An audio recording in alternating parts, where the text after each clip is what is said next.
Anong oras na ba?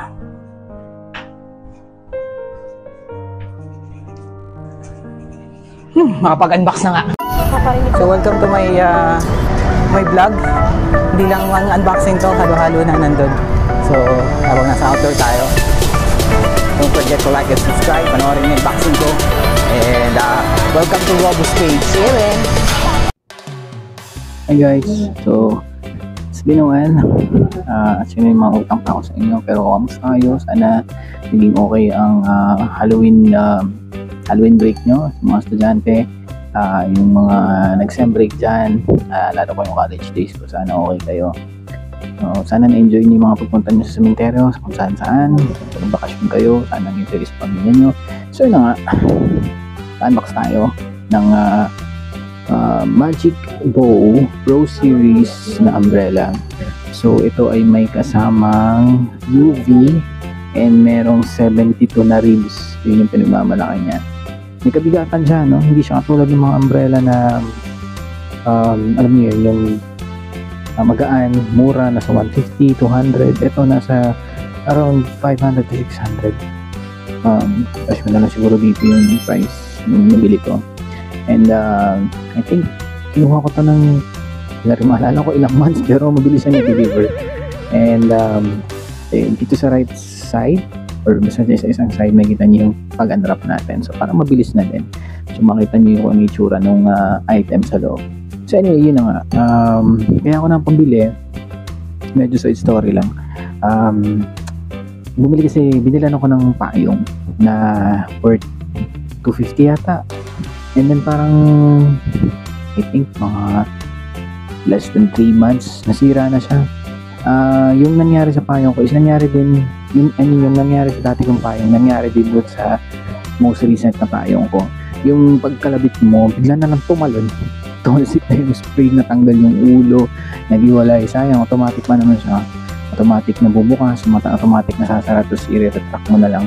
So, ewan ko, sana ito hindi siya katulad nun kasi ang halaga nito nasa 500 plus. And Pro Series pa kamo ang nakalagay.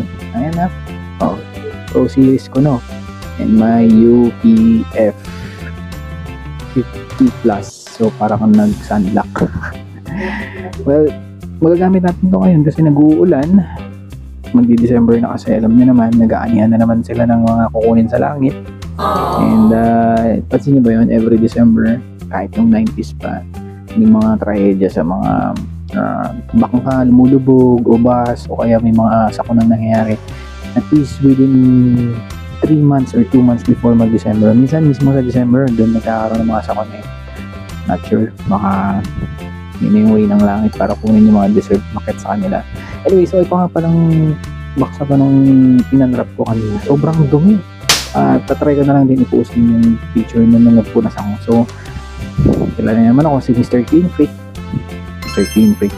So, pinunasan ko muna siya para makakulokan ko ng bonggang-bonggo kasi ayoko na madumi. So, ewan ko kay seller bakit madumi. Hindi man lang nila nilinisan. By the way, kung nagtataka kayo, ito yung mic natin na. So, nilagay ko kasi shirtless ako.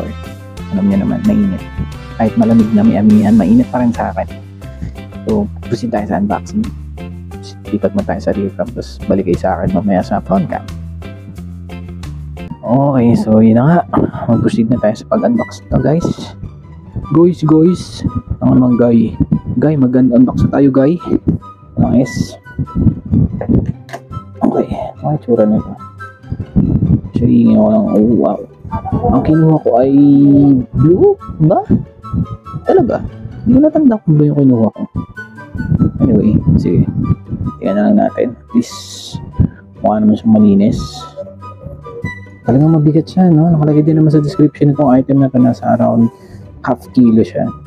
Okay. Looks promising. Tanggalin na natin ito. Mukha, sura ka na. Wait lang. Alam niyo ako, galgol muna ako. So yun nga guys, nalinisan ko na. Pasensya na kayo sa akin at ako ay clean freak. Ayoko nang madumi. Pero once naman nabinila na ito sa labas, hindi ko nalilinisin ulit ito. So ito yung itsura niya. Ito yung hawakan. Okay naman. Ito yung eject and then yung retract button niya. Ito yung kanyang kakaibang sabitan. Ito sa goma. May isang screw dito. Yep. And then ito yung mismong umbrella. Yung case. Hindi malala blue yung kinuha ko eh. Siguro blue. O hindi ko matandaan kung may gray ba sila. Eh, ipopost ko na lang din sa screen kung in-order ko mismo. Pero yan lang naman yung naman ng box. Ano iba? See? Yung instruction wala. So, kung gusto niyo pang regalo to, I guess, pwede niyo pang regalo. Pwede. So, ano ba natin bubuksan to? Sige, try natin ha. Ituto ko ng pataas to para may idea kayo. Okay. So, ito na. Clip na natin. Gusto na natin gagamitin to. Now, wow. Okay, wait. May napansin pala ako. Ito yung dulo ng mga umbrella mismo. So, hindi siya nakakatusok ng mata, no? Hindi katulad ng iba na masyadong pointy. Ito hindi naman. Yeah. So, mga pala ito yung quality ng tela sa loob. Yan. Kita niyo ba? So, yan. Yan, black. Mukha namang UTF 50 nga to. I hope. And then, maganda naman yung pagkakatahe. Tapos ito yung mga dulo ng bawat rib. Yan, mukhang okay naman. So, tara, buksan na natin. Sana hindi tumalisik. Oh, wow! Ang laki! Nakikita niyo ba? Hindi ko alam kung kita nyo, no? So, ito yung itsura niya. Yan. Grabe ang laki Sobrang lala. Ang laki niya. So, yun yung, yung pinaka-ribs niya. Hindi ko alam paano naging 72 ribs yan. Pero yun yung nakalagay sa description. So, ito, kung makikita nyo to, itong mga part na to, is parang 4 pieces. And then dito, single na ulit. Dito, single. The rest. Okay naman. Hindi na siya naaalog. Yeah, stable naman din. Yeah, okay naman. I think may spring dito. Ito yung hawakan niya. So, sa size niya, feeling ko ang laki niya. May nakulit ako nakahawakan ganitong kalaking payo. Kasi yung mga payo na ginagamit ko hindi ganitong kalaki. So, siguro kasya dalawa. Yeah, kasya dalawa dito. So, ano to? May nakikita ko mga sinusunod dito. Okay. Siguro mga na-stock lang niya. Ayan, sinulid. Mga excess siguro na tela sa pagkakagawa. Oh, laki niya Nice. So, wait lang. Kaya natin kung babalik pa. Press natin to. Kita niyo ba? Ito. Lock natin. Tangin yan. Narinig niyo pa parang may sumabog. Anyway. So, try natin balik. Wow! Sakto lang resistance din pag binalik. Pala ito as kung mapansin nyo ito, button type siya. Hindi siya yung magnet ng mga ibang katulad ng payong. Masasabi ko sa payong na to. Ito, dapat sinisikipan nyo to. Minsan lumuluwag yan for some reason. Ito ako napapansin nyo. So, dapat laging secured yan. Masikip. Baka kasi isa yung sa mga dahilan kung bakit tumatalsik yung payong natin. Pero sa nakaraan kong payong, lagi naman masikip yan. Hindi ko rin maintindihan bakit tumatalsik. So, ito nga pala, plastic.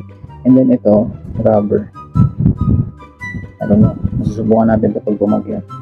So, try ko ulit buksan. Napatakot naman buksan ng payong. Patroma na ako. Minsan tumatalsik kasi. Pero, dahil, di ba? Oh, wow. Parang pakpak ni Batman yung bumubuka eh. Mukha. Sige na nga. So, ano masasabi nyo guys? Ha? Okay ba? Laki niya. Hindi ko yung paano ko ipapakita sa inyo ng buong size niya. Laki niya. Oh. Tingnan, naka-extend na yung dalawang kamay ko. Malaki pa rin. So, hatain ko yun. Sabi ni girlfriend, binilan niya daw yung kapatid niya ito. Naalog daw yung hawakan ni ito. Ano ko? Hindi ko masabing naalog eh. Parang slight. Pero yun daw, yung binili niya nga sa kapatid niya, half the price, naalog daw. Tapos parang, yun lang naman daw yung defect. Bukod doon wala na. So yun. medyo na aamin na ako sa mga payo kasi madaling masira. Unless Febrella, kasi yung Febrella ko, although lasog-lasog pa, magana pa rin, malapit pa. So ito, hopefully ng tagal din to. Hindi siya Febrella antad kasi wala sa Shopee. Ayoko naman mag-try sa Lazada. Balik na natin. Pakinggan nyo yung pagsabog niya to ha. Dang! Ano yun? May pumapatay. Shotgun. Okay, so retract na natin. Sakto lang yung force. Kailangan mo pag na-retract mo siya. Or ewan ko. Hindi man ako weak pa rin. Hindi ko may sara yan. So ito na ngayon. May ano dito. Ano ba? Nakalagay dito. Made in China. YF26. No idea ko ano yun. Pero by the way, ito yung close-up look ng ridge mismo. Kita nyo ba? Yan. Yan yung ridge niya. And feeling ko okay naman. Maganda yung quality ng tela. Pro version ko, no? Ito yung itsura ng loob. Ayan yung labas. Yan. Okay, so balik tayo sa main cam. Tutuwa ako sa pahin na to. Excited na akong gamitin. So yun na nga guys. Ito na yung umbrella natin. So anong masasabi nyo? Okay ba? Ako sa tingin ko lang okay naman siya. I mean, laki niya talaga eh. So yung size niya, sulit yung bayad mo. Yung quality so far, first impression, sulit din. Ano tawag dito? Magic Pro Series umbrella ang pangalan niya. So yung UPF niya na pinagmamalaki niya is nandun naman.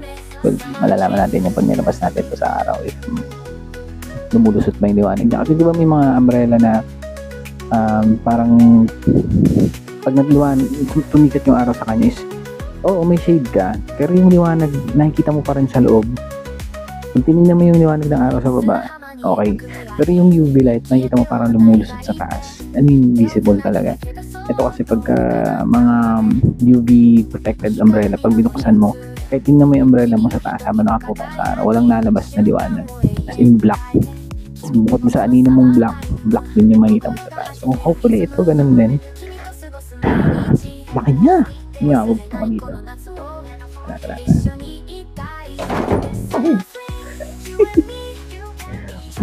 Okay. O diba? Sinagsak mo ba ng langit at lupa dito? O diba? Imagine nyo ako, nandito ako nakatayo. And may space pa dito sa kanan. Ayan. 2-3 tao siguro nga dito. Sexy kayo, no? Pwede. Tapos yun na nga. Balikan natin. Yung read. Ewan ko kung normal ito. Medyo nagsishake siya pag hinawakan nyo dito sa taas. Pinitawan nyo dito sa taas. May konting shake. Alam kung normal yun or dapat stick yun na hindi talaga gumagalaw. Pero kasi dun sa kwento ni girlfriend yun nga sa kapatid niya is nagsishake hanggang sa yung umbrella medyo nakatilt na ng ilang degrees.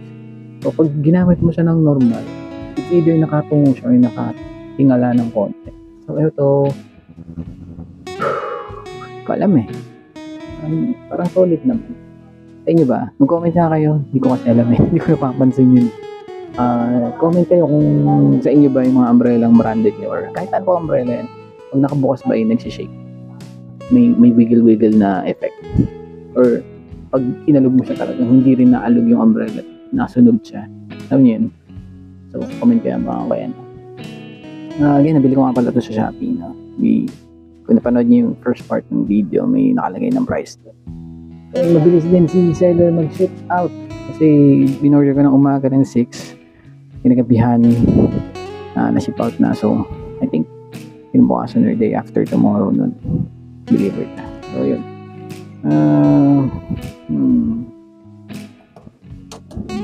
Okay naman eh.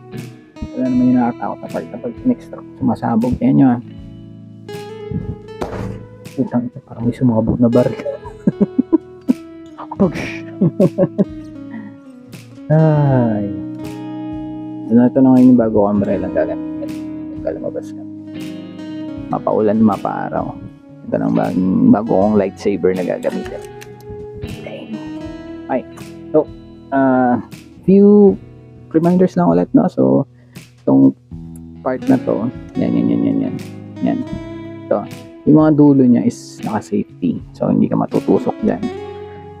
Again, anything naman ng gamit mo is handle with care. Kung yung isubsub, iba to, isaksak man ako saan yung mga paa nyo. Ako nga maingat na nasisiraan pa. Paano kung waldas ka pa sa gamit mo, diba? So, kung maingat ka na, nasisira pa rin, hindi mo na problema yun. Yung quality na talaga ng umbrella na yun. So, ito, same treatment ang gagawin ko sa kanya. Iingatan ko siya. Tingnan natin yung tatagal. Diba iba pag sumasakay sa jeep, napaka-arte, hindi mo lang hawakan yung dulo or isa ka na maayos, itutusok pa sa baba. Madumi doon eh. Ayoko nang ginaganon yung payong ko. Kaya masaya lang talaga ako sa gamit eh. So anyway, kung interesado kang bumili dito, and by the way, gagawa ko to siguro ng review after 2 to 3 months na magamit sa ulan at araw. If ganun pa rin, then goods. If may changes man ako makita, sabihin ko sa inyo. So far so good, okay naman yung umbrella, okay yung quality, okay yung hawakan, pati nga itong hawakan parang rubberized yung dating eh. So hindi siya madulas, hindi ko kahit basa kamay mo hindi siya dudulas. Kasi ito pwede mong sabitan ng carabiner, tama ba yung tawag doon? Basta yung may clip na ginagamit pang mountain climbing para kung gusto mo isabit, sasabit mo lang siya, i-clip mo. Anyway, so yun, kung may tanong kayo sa payong na to, comment or message nyo ako, comment na lang para makita din ng lahat. And yan, again, nagawa ko na rin dito. So lagay ko na din yung link ni seller kung interesado kayo bumili. And salamat sa mga nag-subscribe. 404 na tayo. Tayo pa sa 1,000. Pero tis-tis lang. Haba pa naman ng panahon. Mga ba na yung buho eh. 404 pa na.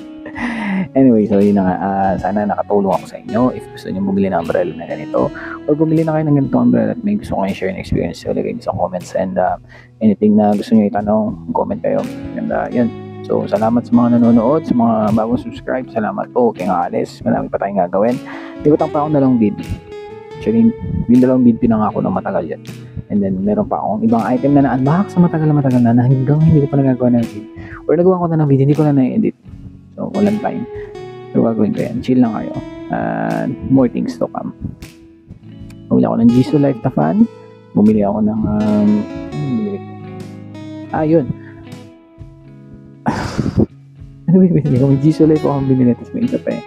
So anyway, ayun. Yung pinaregalo ko kay NG na Anker A20i. A20i. Basta yung parang may nice cancellation din siya na sounds na super bang battery life. Actually, ginagamit niya ngayon, nakikita ko siya, tuntua ako eh. Hindi niya natanggal sa tinga niya kasi nga haba daw ng battery life, hindi madali masira. So yun na, nagawa ko din ng video. Again, thank you sa mga nanood, salamat sa subscribe. Don't forget to like and share. Kung meron magmagawa sa inyo, gawin niyo yan. And update ko kayo sa mga items na pinagbibili ko. And see you till the next video. Again, so for na ngayon, Monday, alam niyo na, back to school, back to work. Ako, back to work na din ako. Ingat kayo, yung mga bagyo pang parating, and malapit na mag-December. Tayong lalis, mga mahal natin sa buhay. Enjoy! Bye-bye!